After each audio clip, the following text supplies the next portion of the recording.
እንደምታዩት ፊታቸው ላይ ሁላ ሳይቀር 666 ብለው ይነቀሳሉ። በአንድ የጋንግ አባል ውስጥም እስከ 60 ሺህ የሚደርሱ አባላት አላቸው።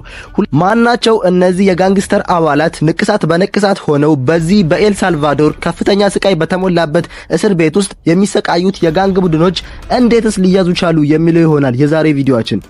እነዚህ የጋንግ አባላት የተቋቋሙት በ1960ዎቹ በአሜሪካ ውስጥ ሲሆን ከጊዜያት በኋላ በአንዳንድ ጦርነቶች አማካኝነት ወደ ሳልቫዶር ተቀየሩ።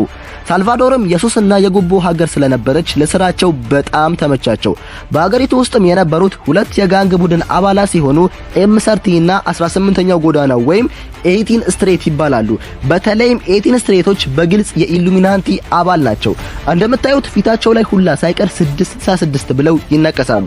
በአንድ የጋንግ አባል ውስጥም እስከ 60 ሺህ የሚደርሱ አባላት አላቸው።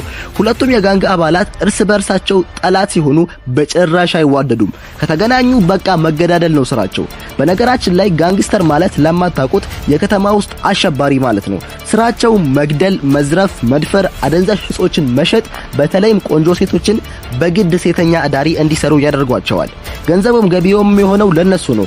ምንሽ ነው ህግ የሚባል ነገር የት ሄዶ ነው ልትሉ ትችላላችሁ። ግን ሁሉንም ባለስልጣናት በገንዘብና ባህላቸው ገዝተዋቸዋል። በቃ ለሁለት ሆነው ሳልቫዶርን ይገዟት ነበር። በቀን ሁላ ሳልቫዶር ውስጥ በነጻነት መሄድ በጣም ከባድ ነው። ህዝቡ በጣም ነው የሚፈራቸው። ግን በ2019 ናይብ ቡኬሌ የተባለ የሳልቫዶር 43ኛው ጠቅላይ ሚኒስቴር በ39 ዓመቱ ተሾመ። እሱም ወደ ስልጣን ከመምጣቱ በፊት ጠቅላይ ሚኒስቴር ከሆንኩኝ እነዚህን የጋንግ አባላት ሙሉ በሙሉ አጠፋቸዋለሁ ብሎ ነበር። ግን ብዙ ሰዎች አላመኑትም ነበር። ለማንኛውም ብለው ሾሙት። ልክ ጠቅላይ ሚኒስቴር ሆኖ ሲሾም ከከተማው ራቅ ባለ ሁኔታ ትልቅዬ እስር ቤት ማሰራት ጀመረ። ጠቅላይ ሚኒስቴር ከመሆኑ በፊት ሁሉንም ምን ማድረግ እንዳለበት ስትራቴጂውን ጨርሶ ነበር። ለዚህም ስራው የሚሆኑ ወታደሮችን በልዩ ሁኔታ መልምሎ አሰለጠናቸው።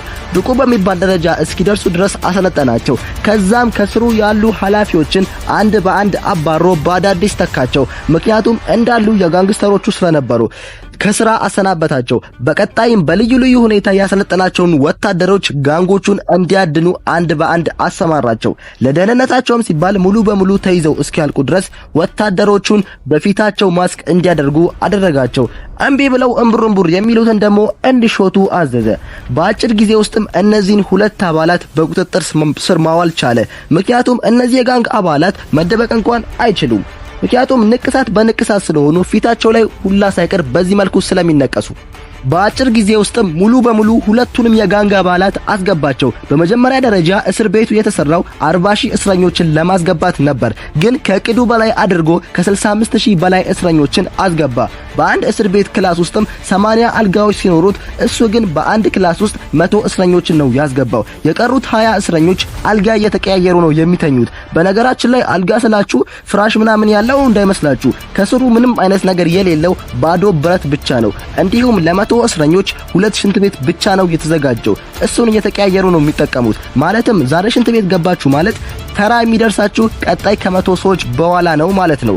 አስባችሁታል? ግን በመጀመሪያ ደረጃም እዛ እስር ቤት ሲያስገባቸው ምንም አይነት ጠበቃ፣ ፍርድ ቤት የሚባል ነገር መብት የላቸውም። በዛ እስር ቤት ውስጥም በዚህ ሁኔታ ቀና ብለው እንኳን እንዲሄዱ አይፈቀድላቸውም። በዚህ ሁኔታ እግራቸው ታስረው ነው የሚንቀሳቀሱት። ቤት ውስጥም ውል የሚሉ ካሉ ጋንግስተሮቹ ካለ ምንም ሁኔታ ይሾታሉ። የሚገርማችሁ ነገር ሁለቱም የጋንግ አባላት እንደዛ ሊገዳደሉ የሚፈላለጉት በጭራሽ ለይታ እንኳን የማይዋደዱትን በአንድ ክላስ ውስጥ ሁለቱም ጋንግስተሮች ቀላቅሎ ነበር ያሰራቸው። ግን ምንም አልተደራረጉም። ከዛ በኋላም ኤል ሳልቫዶር ሙሉ በሙሉ ከነዚህ ወንበዴዎች የተረጋጋች ሀገር አደረጋት። ግን አንዳንድ የሰብአዊ መብት ተሟጋችን የሚሉት ናይብ ቡኬሌን ለማሰር ብዙ ጥረት አድርገዋል። እንዴት እስረኞችን በዚህ መንገድ ያሰቃያል ብለው። እኔ ግን የሚገርመኝ እነሱ እንደዛ ህዝቡን ሲዘርፉ ሲያሰቃዩ ምንም ያላሉት፣ አሁን ግን አጉል ደርሶ ተቆርቋሪ ነኝ የሚሉት ነገር ናይብ ቡኬሌም ላሻላቸው። በአሁኑ ጊዜ በዓለማችን ላይ በህዝቡ ዘንድ እንደሱ የሚወደድ መሪ የለም። የዓለማችን ከዚህ የባሰውን ስለ ጋንታናሞ ጨካኙ እስር ቤት ምርጥ ቪዲዮ ሰርቼላችኋለሁ ማለት ነው። ገብታችሁ እዩት። ይሄን ቪዲዮ እስከመጨረሻው ካያችሁት ኮሜንት ላይ አንድ ቁጥር ጻፉልኝ። በሚቀጥለው ምርጥ ቪዲዮ እስከምንገናኝ ድረስ ፒስ